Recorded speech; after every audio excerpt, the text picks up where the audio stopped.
iba naglalagay ng points direct. Yan ang ayoko. Pero kasama siya. Yan ang ayoko kasi naka-direct mo na siyang ilalagay sa ganyan. So pag may points na siya, ililipat mo sa kabila, andun, yung ano tawag, yung ikot, yung circulation ng hangin doon, hindi siya consistent, nababawasan. Kasi meron siyang bagay doon na sinisipsip, na agaw niya. Yung iba luya. Maganda luya. Pag gusto is yung ventosa mismo. So ventosa na herb ventosa ang tawag. So naka-fix lang siya. Ano lang siya. Tamad ka magmasahe, di ganituhin mo lang. Kung nilalaro-laro ko.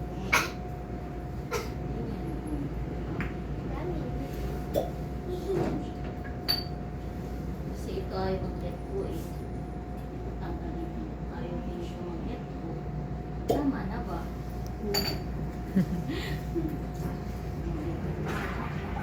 Gusto kong pag-dinimin ko sa mga. Tapos, ganyan na. Masarap. Sama nyo yung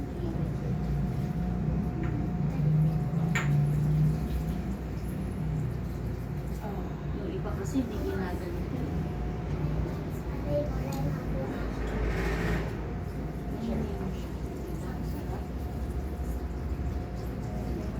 Yung iba nga napapa-extend sa ganito. Usually 2.5 ang ano to, after this. Pero pag regular lang, so yung 1 hour mo is yung massage and 30 minutes yung ventosa. Ayaw niyo pa mag-let go. May pa siya. Happy ba?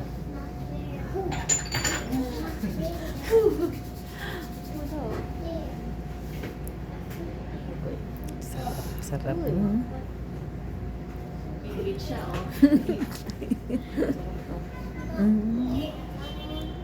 So, anong stroke to? Airship. Hindi oh. Pulling. So, nagagamit niyo talaga siya sa massage yung stroke sa pinag-aralan niyo. Lahat ng mga stroke. Diba?